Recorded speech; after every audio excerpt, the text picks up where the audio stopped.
Alright, so in this video we're going to talk about how humans impact the ecosystems. We're going to talk specifically about negative impacts. And so one is the overexploitation of resources. So the term overexploitation is meaning that we use too many resources. In fact, we could define it as using a resource faster than the resource can reproduce.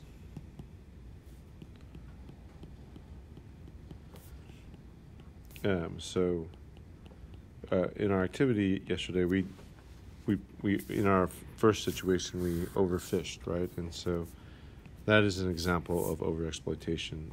This picture here is actually buffalo skulls, bisons. So there used to be quite a few buffalo bison, I think around 60 million in North America, and we actually killed off quite a few faster than they could reproduce. And so now you might have a couple bison in Yellowstone. There's some on Catalina Island, but that's about it. So we definitely overexploited the bison. We can think of trees, just resources like water, oil, that kind of stuff. We've used them faster than they get, that they can reproduce. So another thing that humans have done is we've created habitat loss, and here's an example of deforestation to clear land, either to grow food or to use the trees for whatever purpose. And so habitat loss is kind of really don't need a definition, but it's, the loss of habitat.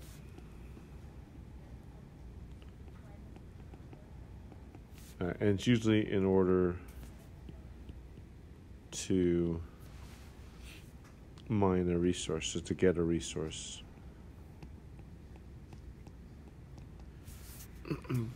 So deforestation, obviously, you deforest, you cause a lot of habitats to be destroyed. You also cause, a lot of those trees, their roots prevent erosion, and so when you lose that control, you actually have a lot of mud flow, that kind of stuff. So you lose quite a bit of habitat. Next one is called ecological magnification. So the word magnification means to magnification kind of means to increase, right? Like, so if you look something under a magnifying glass, you're increasing what you're looking at, or you're making it bigger. So magnification can also mean to get bigger. So what happens is in ecological magnification, let's say usually it refers to like a chemical that was added. So like we used to use different chemicals like DTT or even DEET, which was added to kill mosquitoes. And what happens though is the chemical gets into the water stream, and then they kind of go up the food chain. So if you remember the food chain, and ultimately what happens, and what I'm going to do is I'm going to exit this real quick so you can see it. So maybe the mayfly that ate or drank the water or lived in the water, it's going to have a little of the chemical. But the bluegill needs to eat quite a few mayflies, right? So it needs to eat quite a few mayflies. So it accumulates, because it eats multiple mayflies, it's going to get more.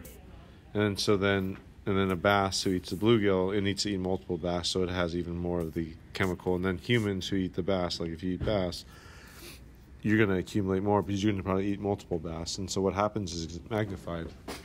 It gets magnified, and so people at the top of the food chain, like humans, are going to be affected by that a lot. So magnification, usually what happens is it's the accumulation. It's usually like a chemical or something.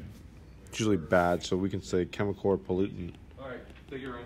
So it's a chemical or pollutant that accumulates so it accumulates in the food chain. So let's say accumulation of chemical pollutants in the food chain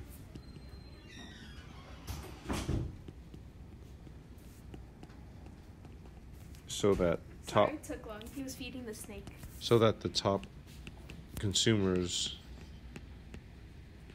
receive or eat most of the pollutant. So there's actually quite a bit of mercury in a lot of seafood, and so this was actually, because mercury can cause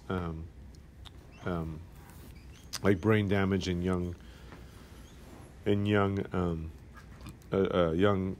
children and stuff. So it used to be when women were pregnant, they said don't eat or stay away from seafood, or at least sushi, because of the amount of mercury found in sushi. Because you can kind of see there's quite a bit of mercury in our oceans. And the fish eat, or drink or live in that habitat, and then that accumulates. And then when humans, it kind of gets magnified. And so there's ecological magnification. Another one is eutrophication. Eutrophication is it's kind of a multiple step process, but what happens is an excess of nitrogen and phosphorus. And so we actually learned this. This has to do with the runoff of fertilizer, if you remember. So the excess of nitrogen and phosphorus.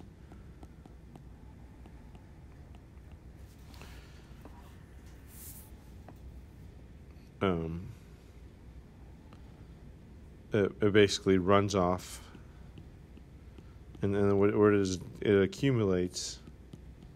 It can accumulate in a body of water like the ocean or a lake. And then what happens is when this excess nitrogen and phosphorus was used, it's used to grow things, so you could get a lot of algae growth. But at some point the algae dies. So when the algae all dies, what happens is it creates a dead zone where there's no oxygen or very little oxygen. And then that kills off whatever plants or animals that live in the area. So here you can see we have two lakes. This one is where eutrophication occurs, so this is the runoff, and then this is like the fresh water. And so you can see there's a bunch of algae. At some point, the algae is going to die. I don't know if it's dead here. It could be dead or it could be living, but we would expect the dead zone to occur, and that's what eutrophication is.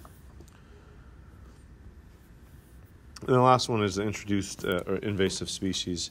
This is an example of a nutria. So nutria actually is an interesting rodent.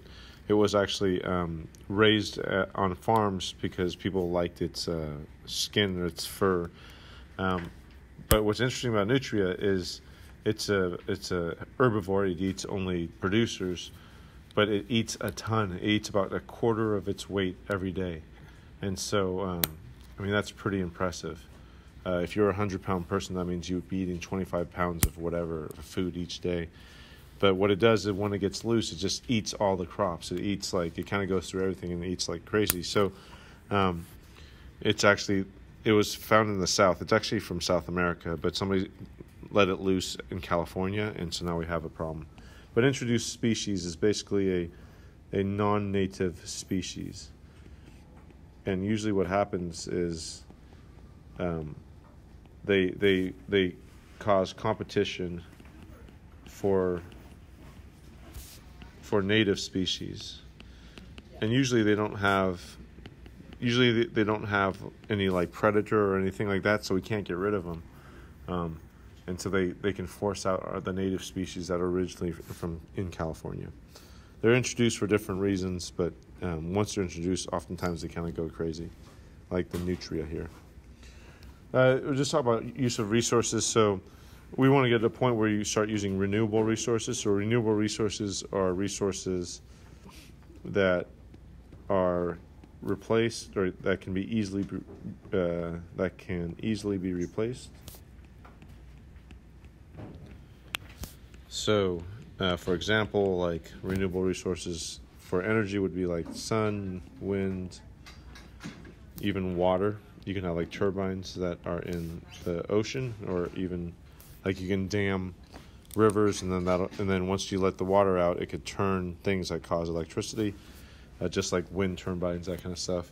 And then you have non-renewable. These are resources that cannot be replaced,